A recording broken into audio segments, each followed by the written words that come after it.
All right, well, let's get things kicked off. So my name's Richard Whitehall. I'm one of the partners at Smart Design and very excited to invite you to our first Smart Salon of 2023.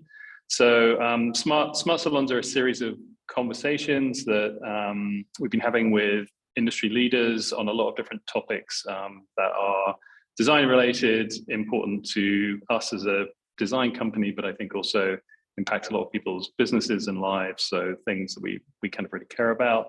And this being the first session of 2023, we thought we would do a salon that is really focused around health and well-being.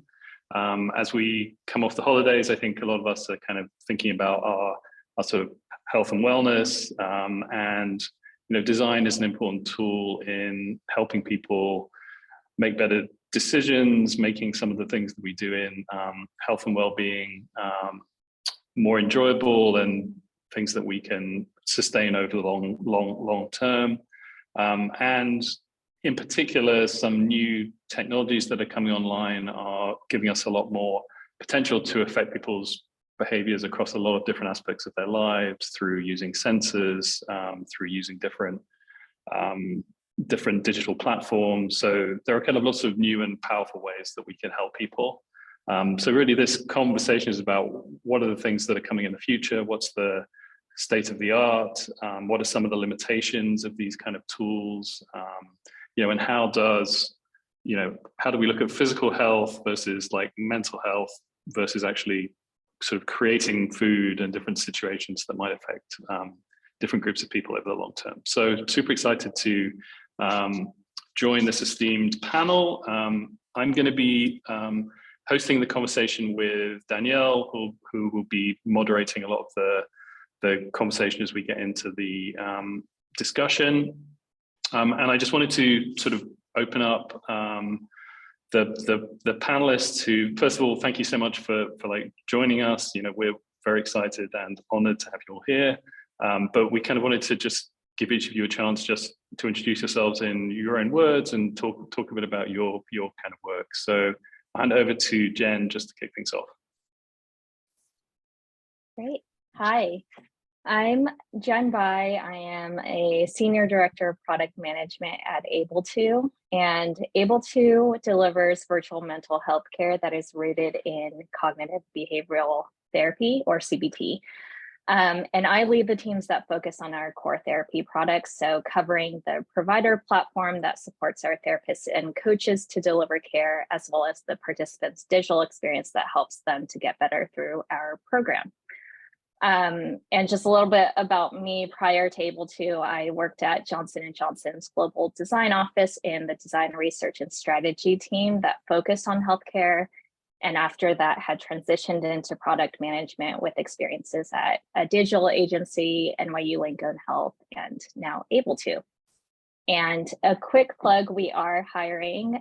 We are hiring for a service design manager to set the vision and guide designers in designing the best-in-class service experience for our providers and internal users, as well as a senior brand designer to own and evolve our brand language and lead concepting and creation of marketing materials, external touch points, and advice on product brand experiences. And you can learn more at able2.com/careers. Thank you. Great, thanks, John. They both sound like very exciting roles. So we'll go over to Angela next. Hi, thank you so much for having me today. My name is Angela Herblay. So I support NASA Centennial Challenges program. So my long title is on the screen here, but my short title is Challenge Manager. So Centennial Challenges is one of the programs within NASA that utilizes crowdsourcing and reaches out to the public to help solve some of the agency and the nation's technology gaps. So we are tasked in Centennial Challenges with working internally with experts at NASA to determine, what are the big goals and what are the gaps in the technologies that are going to need solved in order to accomplish those goals. So the project that you see on the screen right now is the Deep Space Food Challenge, which we are running in parallel with the Canadian Space Agency. So this specific challenge is looking forward to the food system that will sustain our crew on long duration missions. So looking ahead at, a long-term base on the lunar surface, or even the vehicle to get to Mars, and eventually when we get to Mars, what does that food system look like? How will it function? So we reached out to the public to identify new novel technologies, ideas, concepts for the approach to the food system, and then we're pushing that through the challenge through prototype development and demonstration. So really looking for some outcomes on the back end that will really shape the future of food for the deep space crew. Yeah, that's a great image. I love the astronaut with the picnic basket. Great. So let's go to Holly now. Hi, thanks so much for having me.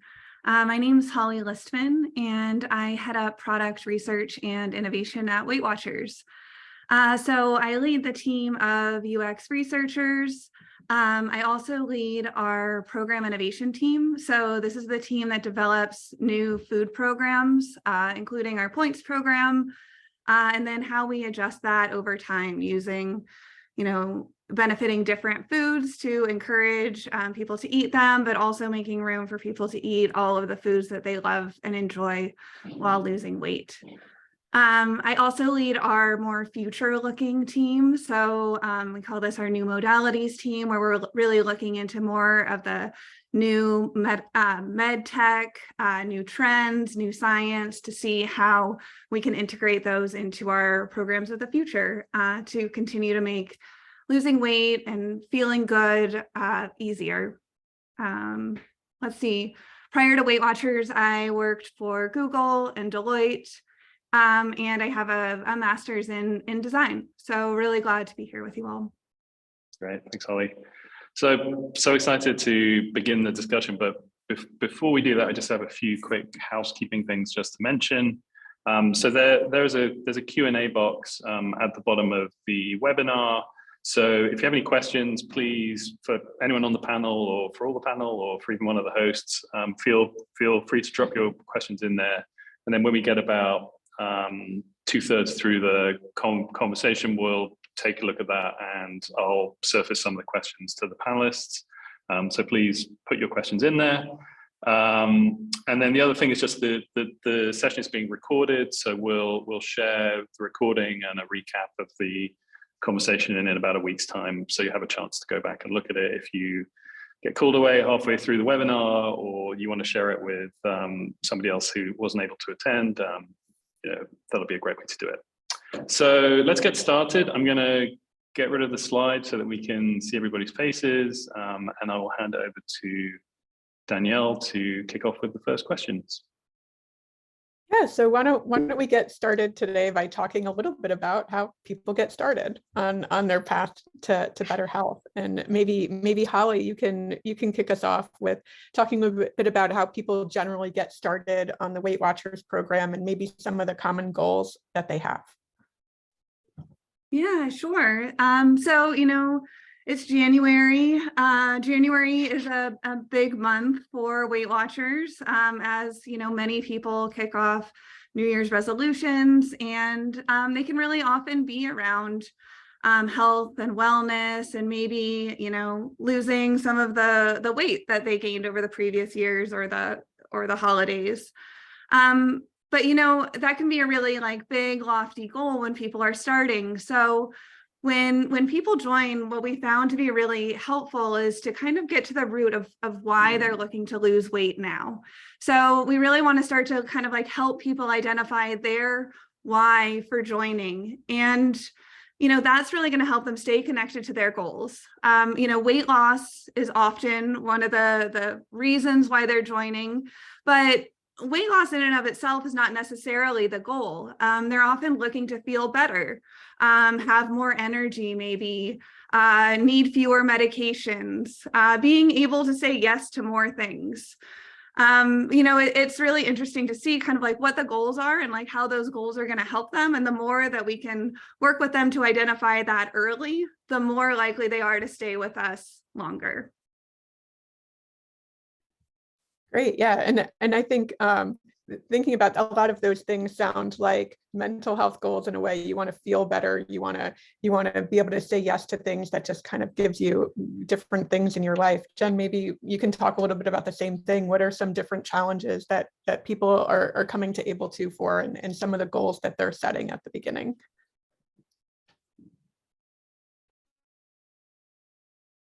Very similar. People just want to feel better. They want to feel happier, less anxious, less stressed.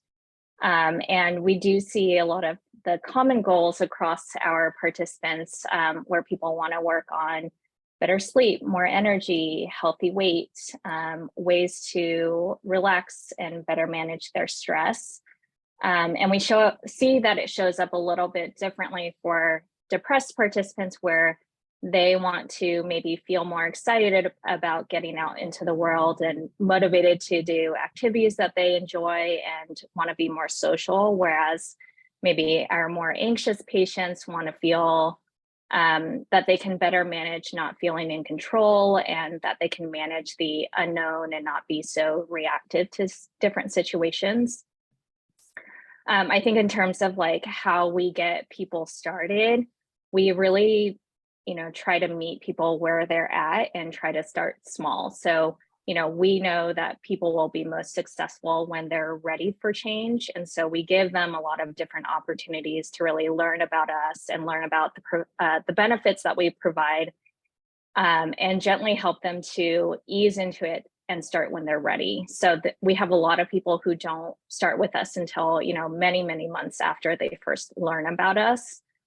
And I think kind of similar to Holly, I think mental health can still be a barrier for some people. And so we actually employ a lot of different tools to help reduce that stigma and ease the transition. Mm-hmm. So for instance, we found that, for a lot of participants, it's a lot easier to kind of enter into it by talking about their physical health and in talking about the problems that they're facing and the symptoms that they're experiencing and how we can alleviate that. And that can often be an easier transition into how addressing mental health needs can help to alleviate those symptoms.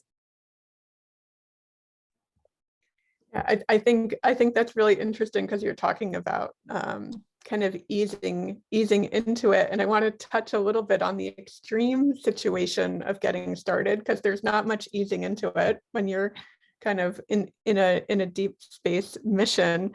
Maybe you can just talk about some of the factors that influence health and well-being in getting started in those first days of a space mission, and some of the parallels in mental health and physical health.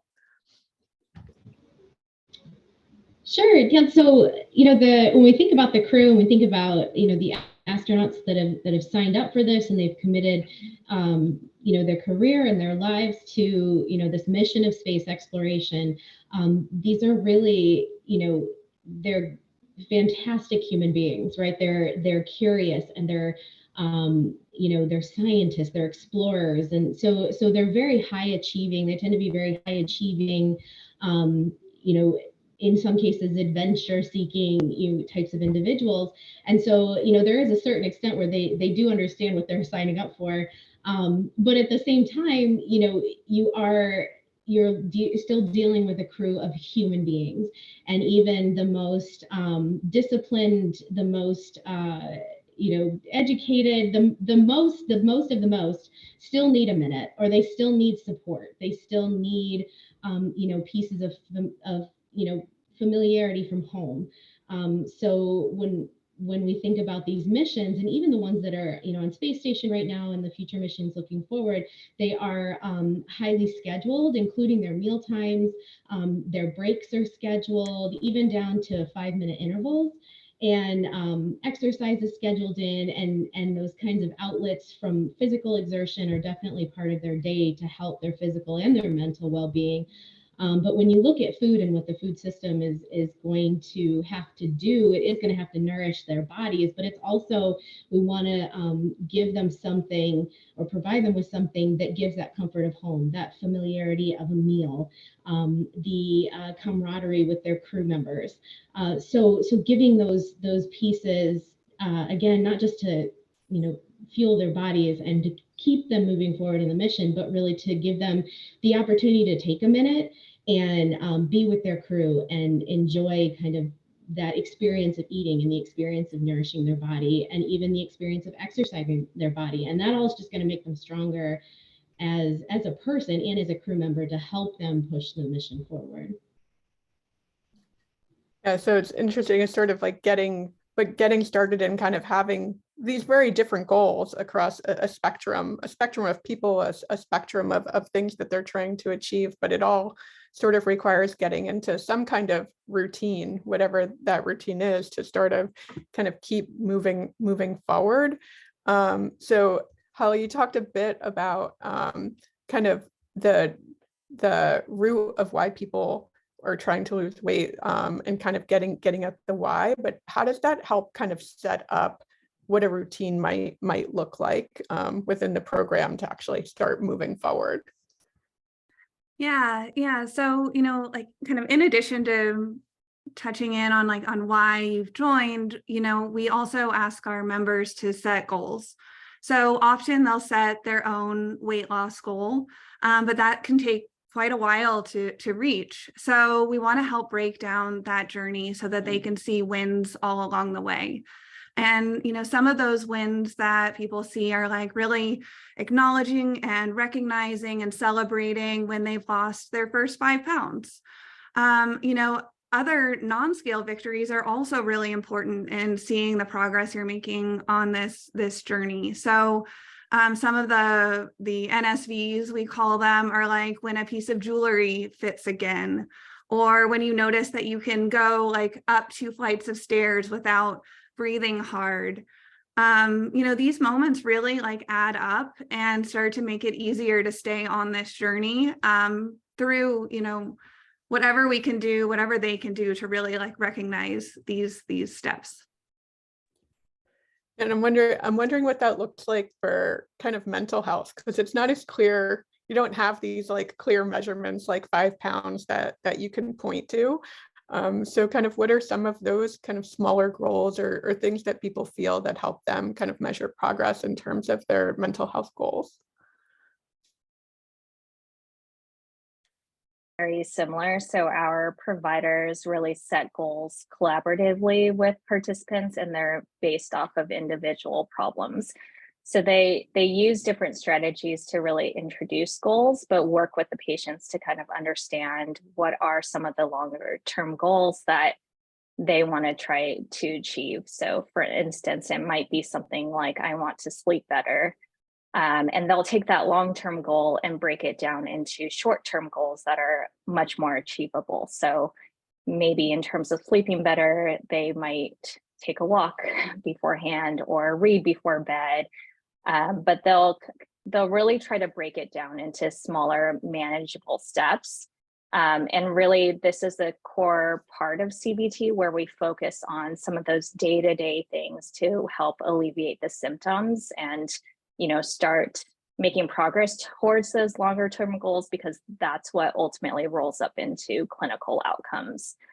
And as the participants make these small achievements, which can be really big for many people, it helps them to get more confident and encourage them to continue. So by continuing to have those wins, they can continue to practice those skills.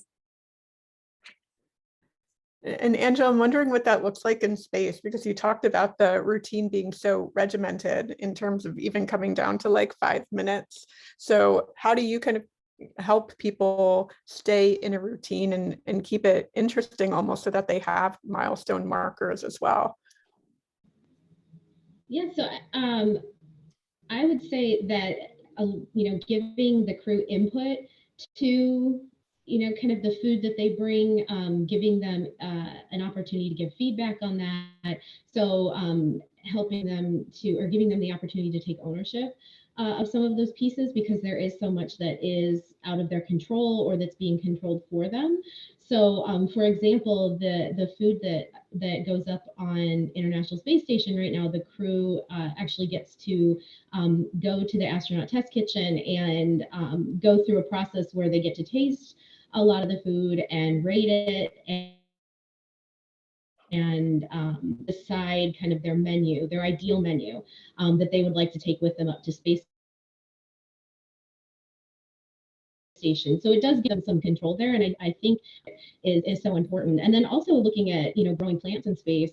There's been so many studies on the psychological benefit of interacting with those plants and the act of growing something, and so again, in that environment, giving them something to take care of and care for and be responsible for, that is nurturing back to them, I think is a great piece of handing over those influences to them. Yeah, I mean, that sort of plays into this idea of like, I mean, obviously so many digital tools, especially for kind of mental health, exploded during the pandemic to help people, to support people virtually. And I'm wondering, kind of what are some of those, the balance almost between what you're talking about, Angela, and kind of having some sort of human familiar thing that you can touch, kind of the analog aspect, the balance between kind of digital tools and analog tools, or digital and real life connections in kind of supporting your mental health.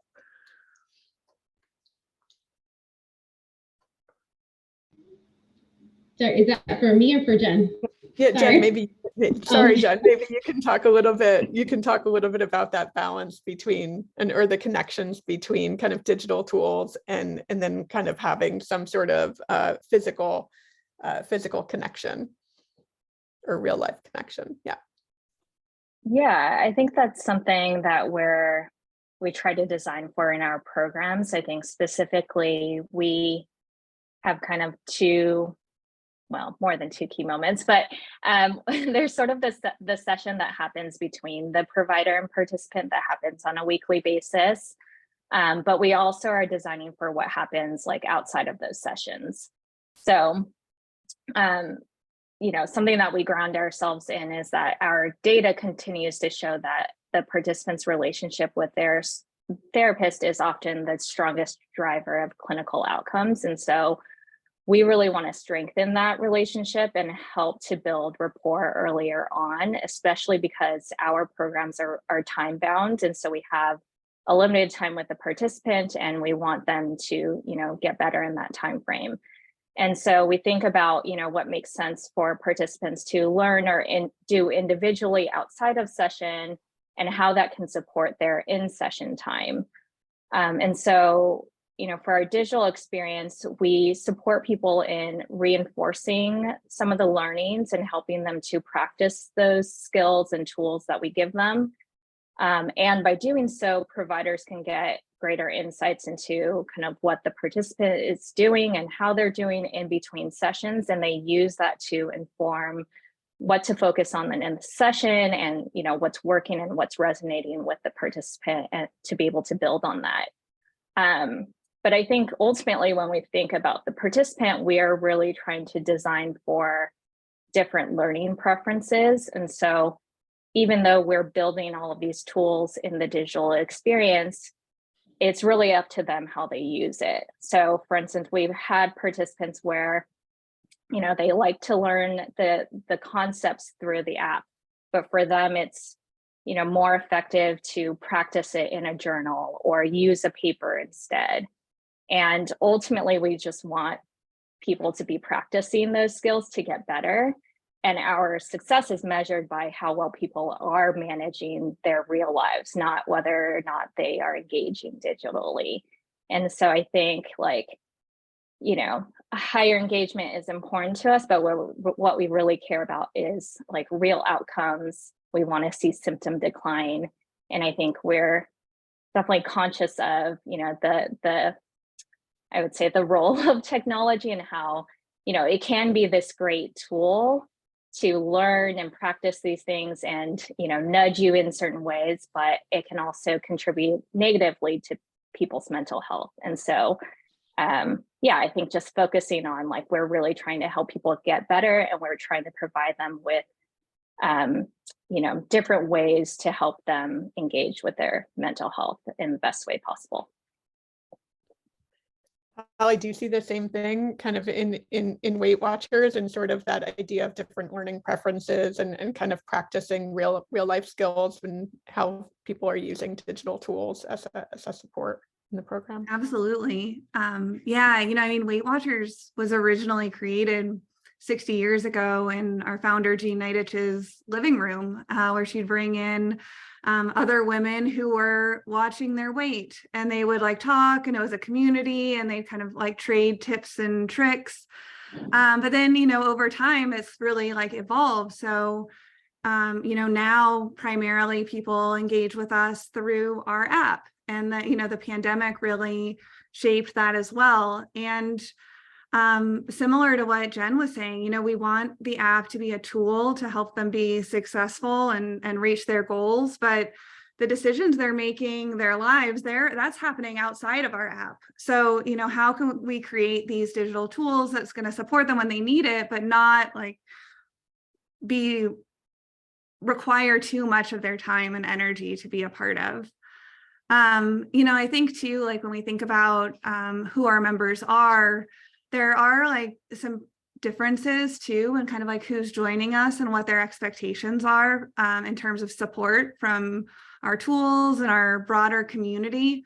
And, you know, I think like what we've noticed is you start to see some people who joined because they recently gained weight due to a very specific situation, like they started grad school, or they had a baby, they entered menopause, the pandemic, maybe the holidays. Like it was a discrete situation.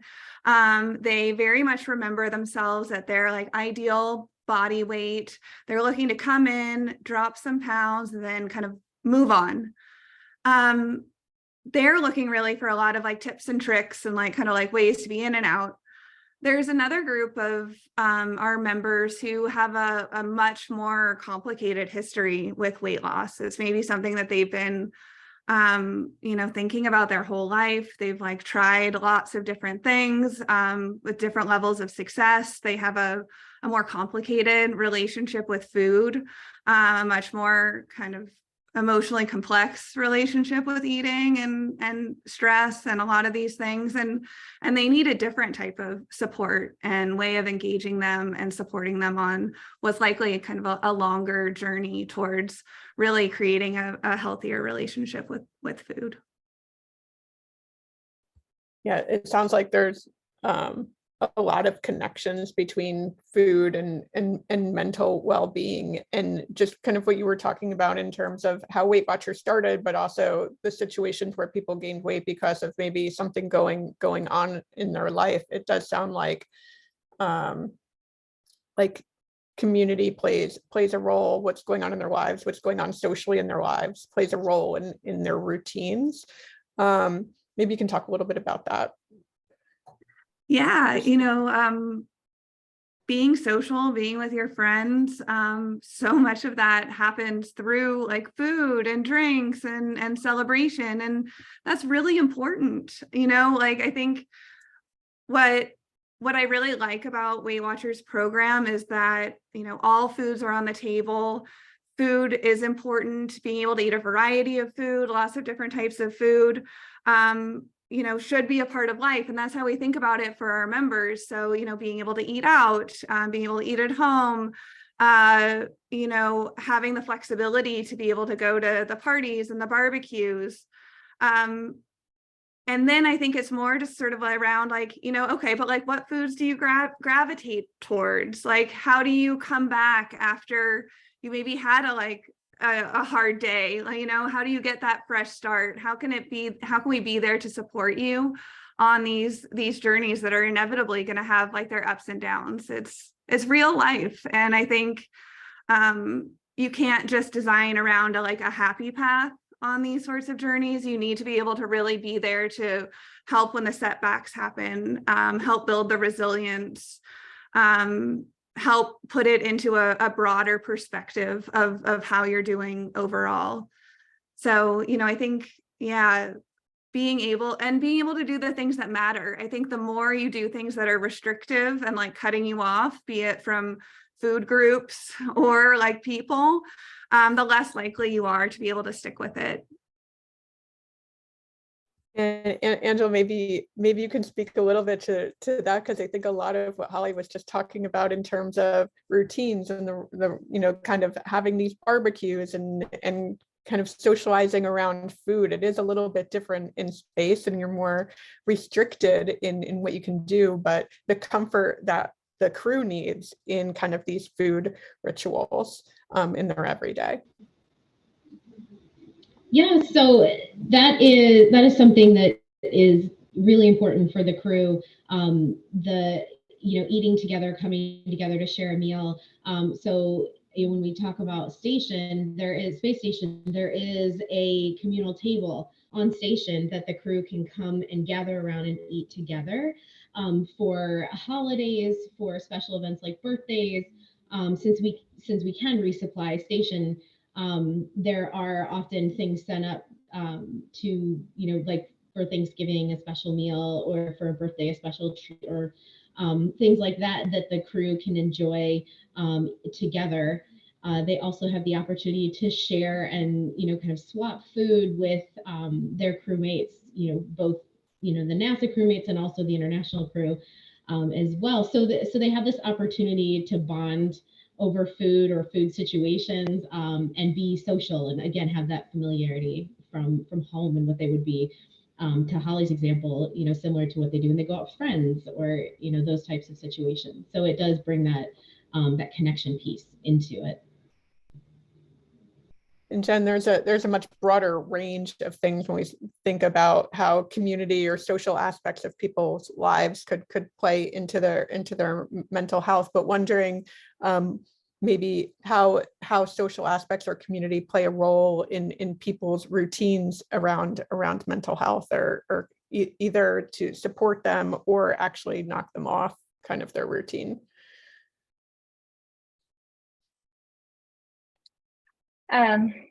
Yeah, I think that it's often a goal for people. So I think when we're thinking about like depressed participants, for instance, they typically want to connect more and be more social. And so we have different activities that help them to kind of work towards that and start taking steps towards those goals.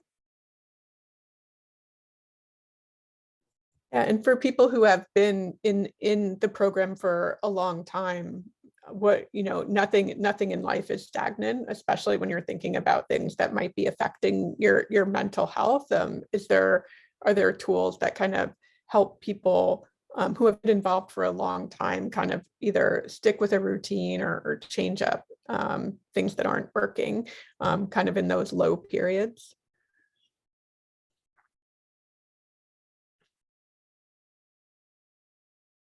When we think about kind of longer term, or like how to keep people healthy over the long term, some of it is based off of the methodology that we use, which is CBT, which really is an evidence-based therapy treatment that is effective over the long term.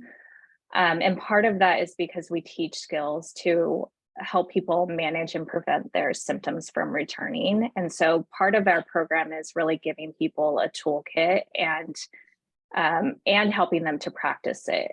So, we train them in not only to gain insight and awareness, but to really go beyond that and apply those strategies to their day-to-day life. And in doing so, they start to build those skills and build that practice so that they can incorporate it even beyond our program. And we also, try to design for like continuing that care with the person even after their program has completed. So they can continue to access different self-care education and tools to continue practicing and learn new skills that might address, new things that they're encountering. And by, continuing to have that relationship with the participant, we can sort of re-engage over time. So we do have certain checkpoints where we might kind of reach out to the participant to try to follow up with them, reinforce some of the skills that they may have, let fall by the wayside, or help address new problems as they arise. So people can kind of come back to us and come into a new program and maybe address something new that they're encountering. Because we do find that, certain phases can affect people. So, maybe it's like a change in a job, or, some other life change might result in something new that they want to address with us. And Holly, maybe you can speak to that as well, just this kind of like staying healthy in the long term, especially when you said that a lot of people come just for those instances, like I had something change in my life and I just want to take care of this now. But what is being people staying healthy in the long term look like in the Weight Watchers program? Yeah, I think it's so similar to what Jen is sharing, and like kind of how you're feeling mentally is going to play a really big role in what you're seeking. So sometimes, it's energy, literally like calories, or like figuratively when you need a boost. Sometimes food is acting as that sort of like comfort for you. Sometimes it's part of connecting with other people. There's really like no wrong reason to seek out food, but I think kind of like building up that awareness around why you're seeking it, and kind of like which foods to maybe like start to gravitate towards in those moments can help you ultimately feel better and kind of, stay on this journey through those ups and downs. Yeah, and Angela, thinking about a little bit different than kind of getting started and kind of those first, a shorter mission, but something that's a really long-term mission that might be going on for years. What does that long-term routine look like, or long-term health look like in space? So the routine is most likely going to look pretty similar to what it does today. So it will be, just as scheduled. There will be certain things that will be mandatory, that you need to make sure that the crew accomplishes in a day, opportunities for feedback, things like that. So a long-term mission in some ways will look very similar schedule-wise to, the shorter-term ones on station, for example. But when you look at the long-term goals for keeping the crew nourished and fed and at the best that they can be, it was important, especially when we put out the Deep Space Food Challenge, it was important to emphasize that we want to provide the crew with a variety of options for them to choose from. So their food choices are not limited to just one or two things. And we wanted to make sure that it was, of course, nutritious, but then also acceptable as well. So if you would eat, there are some things you would eat once, but would you eat it, every day for a week? Would you eat it every day for a year? So there are some people that, are very regimented and probably would, but the vast majority of people, including crew, there is fatigue that sets in after a while. And especially in a space mission scenario, we're asking the crew to consume between 2,500 and 3,000 calories a day in order to maintain, what they're doing. But when you get into a situation where they're just tired of eating the few items that you've sent with them, or, if that fatigue sets in and they stop eating, or they limit their eating, then there's bigger problems that you're going to face. So we have to make sure that, the food system is providing them with a variety of choices, that they have, again, that kind of control and selection over what they're eating, and the options that they can choose. And that at the end of a very long day, that they can come in and they have an easy process for preparing their meal and for, getting that food on the table for them to eat, so that they know that they're not going to come in from a long day and have to spend, an hour and a half to 2 hours creating a meal for them to eat. Because again, most days they're just not going to want to do that. So making it easy for them to, cook for themselves, nourish themselves, give them that variety and those options is going to be really critical to keeping them nourished and wanting to continue with, the meals that we've laid out for them. Great. I'm going to pick up a few questions now. So yeah, I'm going to change the topic a little bit, and I have a few questions about the design and innovation process within kind of each of your organizations. And maybe I think, Andrew, since you were talking, I think it'd be great to hear about, I know you guys are running an open innovation process, which I think is a really interesting kind of model. So maybe you could talk about that process, how it's been going, how you're going to test and prototype things. Would be really, really kind of curious to hear about all of that. Yeah, so I love talking about this because innovation is the coolest. So, within NASA, like I kind of teased on a little bit earlier, the Centennial Challenges program is just one of the tools that NASA uses to reach outside of its, walls to find innovators and find technologies that can help solve some of the biggest problems that we have and some of the biggest tech gaps.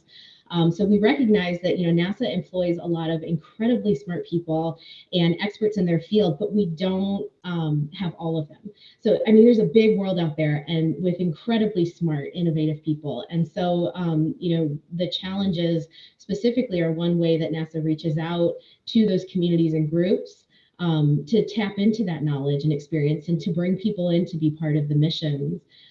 Because, space exploration, as we've seen with, commercial space companies emerging and becoming, big in these in this industry, space is going to be for everybody. And so, capturing that imagination of, the general public and allowing them to be part of the missions and to contribute through challenges. And in some cases, they don't even know that they could. So we've seen, some adjacent industries, not just aerospace, contribute to these challenges, and something maybe they were developing for Earth, they can adapt or tweak a little bit, and it's applicable for something in space. So, and then vice versa as well. Some of these companies and universities and individuals that contribute to the challenges will bring forward something for space, and it also has an Earth application. So specific for deep space food, the Canadian government is very interested in providing food systems for their communities in the northern regions of their country. So the food deserts, the places that are hard to reach.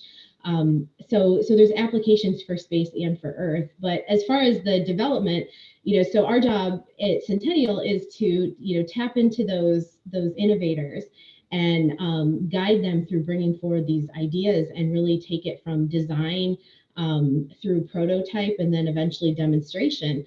So we're there to support them along the way, and it is a competition. So it is, you meet the requirements and you win prize money at the end of it. So there's the challenge piece of it as well, which human nature, especially competitive people, love that. So contributing to a really hard problem, being able to compete with the best of the best, contributing to something that's bigger than yourself, like all of those things really encompass kind of what our goals are in Centennial and then for NASA as well. Yeah, that's great. That's a really interesting process. Holly, I was curious, you were sort of talking about the early days of Weight Watchers and everybody sitting around in a living room. It sounds like a very collaborative environment for coming up with ideas. I mean, now that you've scaled, how does innovation happen? Where do new ideas come from? What does that collaboration process look like now? Yeah, it's hard to follow Angela on that one. It's so cool to think about what happens on Earth and space and these incredible food deserts. But innovation can happen everywhere, and we are always looking to improve on our current experience. And so, I think by doing that, we want to look at, of course, real member feedback on what we're hearing, but also really watch kind of what the science is, the science around food and nutrition and health and like how we're measuring that, watching like shifting consumer needs, and kind of like how their expectations are changing over time, trends, in just kind of like how what people are focusing on, what their interests are, what new inspiration is happening out in the world.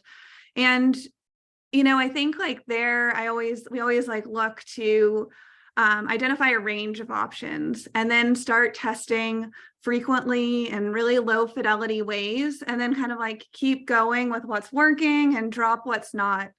And, in our environment, kind of like how we've talked a bit, it's the real life that matters the most. So I think like when we're really thinking about what we want to continue to bring forward, tests that work alongside people's lives give us the best opportunity to see what works.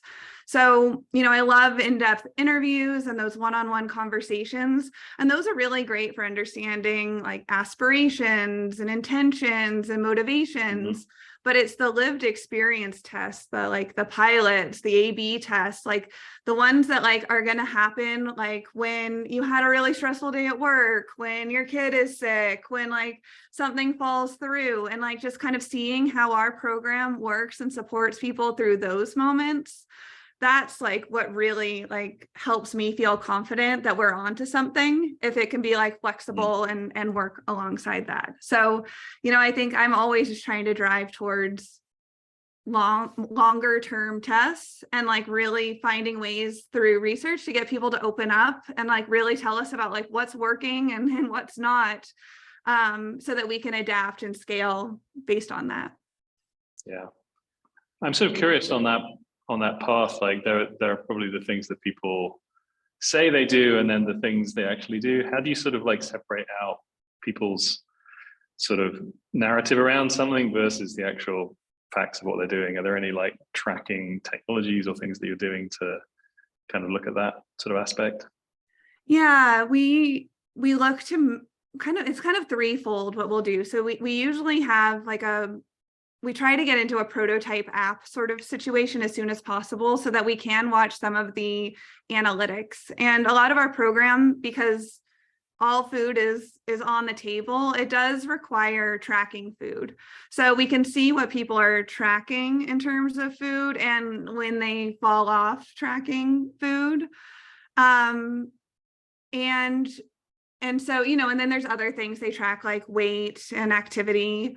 And then we also like to have like surveys. So we'll send surveys where we can really kind of understand more of the overall of how the program is working for them, like how easy to follow it is, how satisfied they're feeling, different parts of the experience. We're looking to learn more. We'll kind of like ask more questions through the surveys. And then we also do in-depth interviews with pilot participants too, to try to kind of like dig in more to that lived experience and really, make them feel like comfortable talking to you and sharing, what their life is like. Really like trying to underscore over and over again that there really is no wrong answer. We're looking to understand their lives so that we can help with others. Yeah, that's great. Jen, I was curious, you're kind of operating in more of a clinical sort of area, which is probably a bit more controlled how you experiment and kind of try things out. So like, how do you guys make sure that the product is moving forward and that there are new ideas sort of coming in there?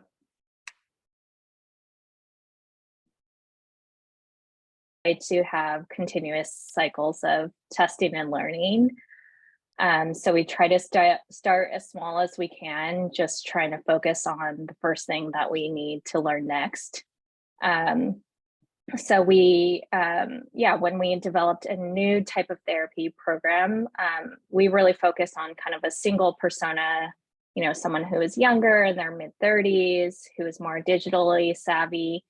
And we use that to build the MVP. And so it's really built off of that persona and like a single hypothesis that we wanted to try out having this model of a more integrated participant digital experience and kind of provider experience so that they could kind of build that that stronger relationship, kind of knowing what participants were doing kind of in between sessions, things like that.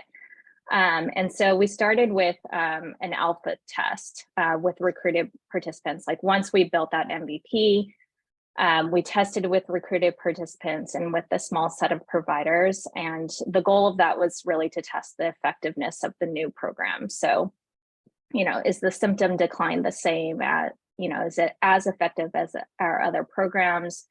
Are participants and providers using it? Do they like it? And just getting more kind of like qualitative learnings and insights around the new model.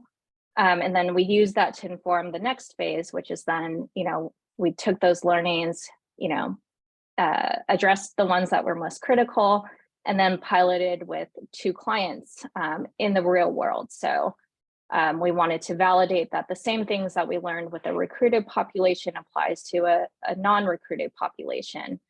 But then I would say the goals of the pilot were a little bit different, because then it was kind of assessing a little bit more around like clinical and operational scalability. So was the training effective in helping our providers to prepare? Could providers do this alongside their other programs? Because it is a little bit different than our existing programs. And just kind of thinking about like, can this scale? Do we have the operational support models in place? And then once we, applied those learnings, then we launched it broadly to a larger set of clients and participants and providers. But I think overall, just kind of using that model to continually de-risk, especially in an environment where we're really concerned about patient safety and outcomes, as well as the impact on the provider experience.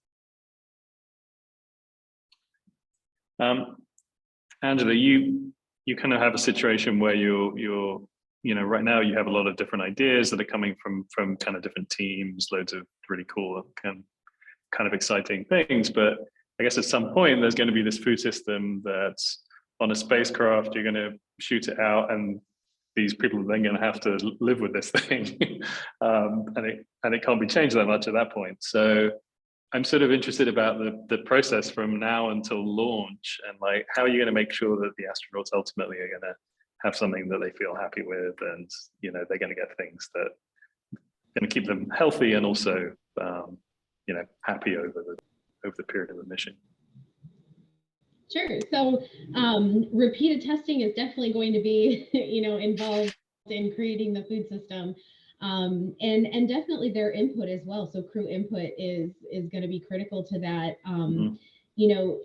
At the end of the day, again, they're human beings, and so we can make some speculations at a certain point without involving them. So for example, with the challenge, we have the teams will conduct demonstrations for a judging panel. And so the judging panel is made up of human beings, and they will be, assessing the food outputs and the process of making the food and all of that, and be able to give kind of that input and that perspective. So there are inputs like that along the way. We're definitely, like I said, a lot of testing. So I had a manager a while back that was part of the challenge, and she described the food system as a living pantry. So thinking about, how do we provide the crew with, plant options, 3D printed options, options that are grown from bioculture. So like all of these different things are going to have to fit together, and that's going to require a lot of work. So this definitely isn't something that's going to be ready to go next week or even in the next couple of years. But what we are going to do is take the information that we learned from the challenge, the technologies that come in, and really continue to nurture those and continue to work with them. There's a lot of learnings happening right now.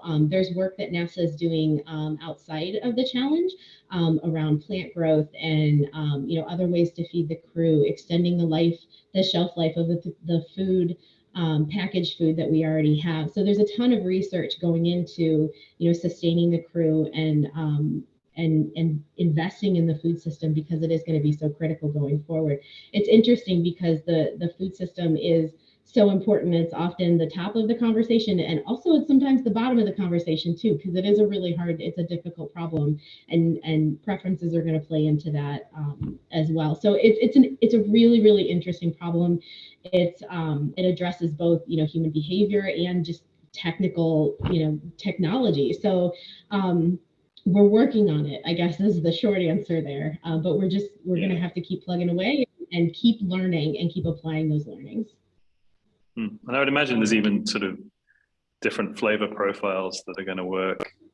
You know, I know for like airline meals, there are sort of certain flavors that work on an airline, but I would imagine in space it's even different because people are in this quite sterile environment. So the food is going to be something that's a real highlight for them. So, yeah.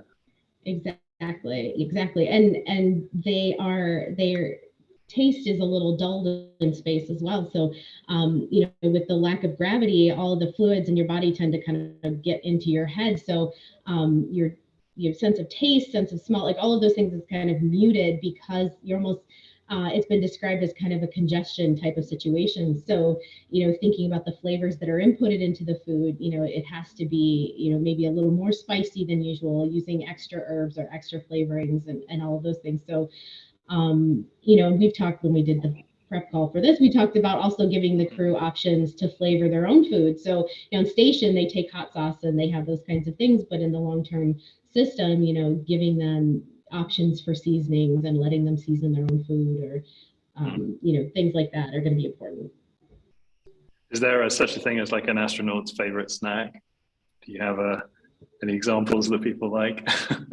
Yeah, well, everybody has their own, right? And it's always Right. really interesting to hear them respond. But I will never forget one of the astronauts that we've worked with. He was on one of the shuttle missions, and he said his absolute favorite thing to have when he was on mission was strawberries. So they're the freeze-dried ones, and you have to rehydrate them. But to get that, he said the smell when you open the package, and then the burst of flavor when you actually put that in his mouth, like it was different, you know, than what you would experience on Earth. But that kind of awakening of the senses and that experience was very memorable to him. So you'll hear stories like that, and then you have, you know, other crew that'll say, you know, there was one that said, you know, the Texas barbecue, because the food selections for station and for shuttle are actually for shuttle they were extensive, but for station they're pretty extensive.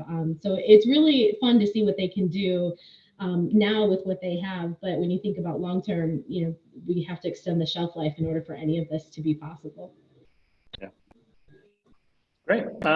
So I'm just going to wrap up with a few kind of final questions, which are a bit more thinking about the kind of future and maybe where I guess, Angela, you've already been talking a lot about what's happening for the future in terms of space, but I'm kind of curious about maybe some of the things that might come back to Earth. But I mean, maybe we'll start out with kind of Jen. I mean, maybe you could just talk about, you know, what do you think are some of the things that Able2 might be thinking about in the future? What are some interesting technologies maybe that might influence you know, health and well-being as we move forward, or new things that might be available that could kind of change things for you without giving away any secrets?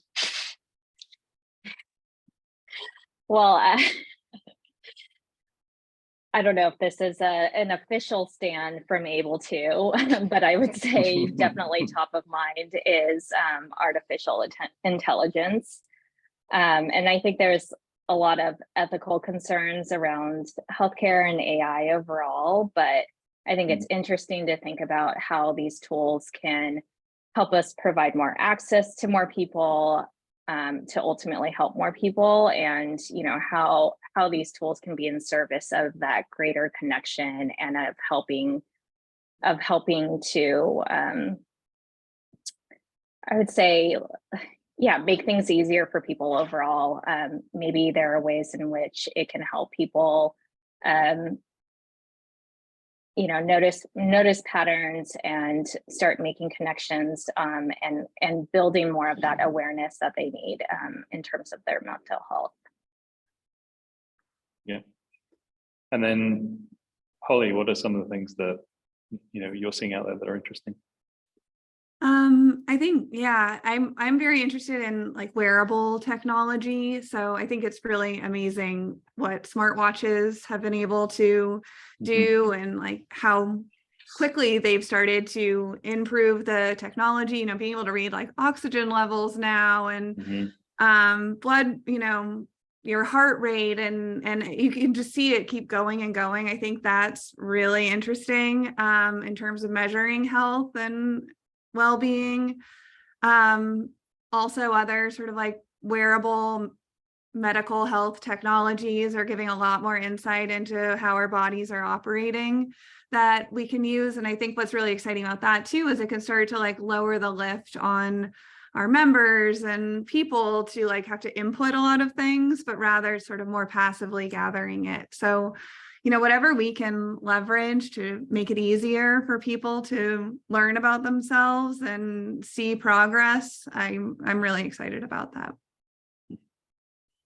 And then Angela, for you, I was curious to hear about the technology diffusion. I mean, you spoke a bit about food deserts as maybe one application, but are there other ways that you think some of the work that NASA's doing, you know, as it has in the past, is going to influence other areas of things that are happening here on Earth?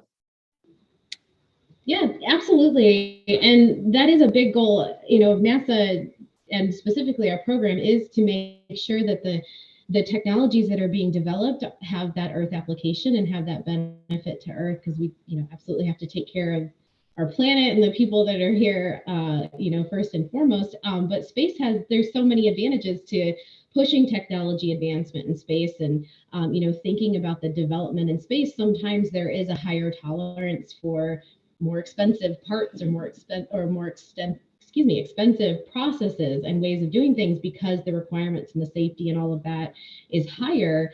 But then, you know, developing that technology and then, you know, once it advances a little, being able to, you know, apply it to different situations in Earth, you know, is going to be huge. And then vice versa. You know, again, the people that are working on technologies here to benefit Earth may not even realize that it could also benefit space. So there is this, you know, definitely very tight relationship between, you know, Earth and space exploration. And, you know, one of the ways that NASA tries to, you know, make that technology available is through our tech transfer offices. So every NASA center has a tech transfer office that where anyone can go and look at the, you know, the different technologies that have been developed, and they can apply to take that and use it and, you know, further it. So that's really what we're looking to do, and is push that technology for the benefit of everyone. So not just space missions, but also Earth. It's great. Jen, I know we were talking a little bit about, I mean, you were talking about the MVP product and that you were targeting more sort of tech forward people. When you think about, you know, the future and health equity and trying to sort of access a broader population with, you know, who may have quite significant mental health challenges, is that something that you see being a focus in the future, or other ways that, you know, able to could kind of help with that issue? Yeah, I mean, I think we need to do a lot more to reach underserved populations, but a couple of the areas that we really focus on are access, I would say. We try to make sure that our, you know, services and our programs are accessible to everyone. We work with a lot of different insurers to make sure that Able2 is offered as an eligible benefit, so that we are able to treat people kind of across the socioeconomic spectrum. So we serve people in commercial, Medicare, and Medicaid health plans. And we really try to work with health plans to identify members who have the highest needs, so regardless of their socioeconomic background. I think the other area that we really focus on is affordability. So we really try to structure our costs in a way to make it equitable and to remove that barrier to care in terms of the financial costs. So for a majority of our participants, we make sure that Able2 is a fully covered benefit with zero cost share. And then the last thing that we I think really focus on in our organization is making sure that we are designing for a diverse population. So we consider kind of low digital and health literacy in terms of designing our programs. Our clinical network also factors in things like social determinants of health, providing community-based care navigation, and we're also making a lot of improvements in terms of cultural competency. So just being aware of different cultural beliefs and how to kind of address that on an individual basis. Great.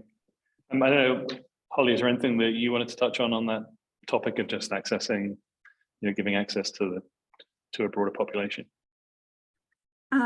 Yeah, I think this is something that's top of mind at Weight Watchers as well. And our social impact group recently brought to Congress this bill that recently passed, the Food Donation Improvement Act.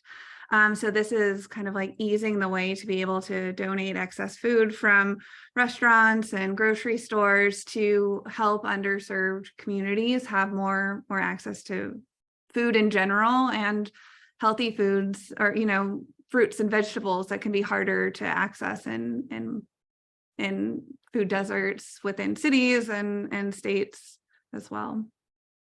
Great. Thank you so much for the conversation. I think we're going to wrap up now, but it was really nice to just hear some of the connections between our sort of mental health, our physical wealth, diets, things that are happening in space, things that are happening here on Earth. And I think, hopefully going into this kind of year, we're going to be able to bring better health and well-being to everybody. I think that would be a kind of a great goal for us as designers to really try and help everybody move things forward. So we'll kind of wrap things up here. As I mentioned before, we'll share the discussion on our website so that everybody can share it with other people who might be interested in the topic, and that'll go up in about a week. And we will have another one of these salons in March, so it'll happen probably second week in March. We're still going to determine the topic, but just mark that on your calendars. But with that, I just wanted to say thank you once more. Thank you, Danielle, for co-hosting. And we will look forward to seeing everybody in the next salon, which you can sign up for on our website. So thank you very much, and here's to a healthy and happy 2023. Thank you.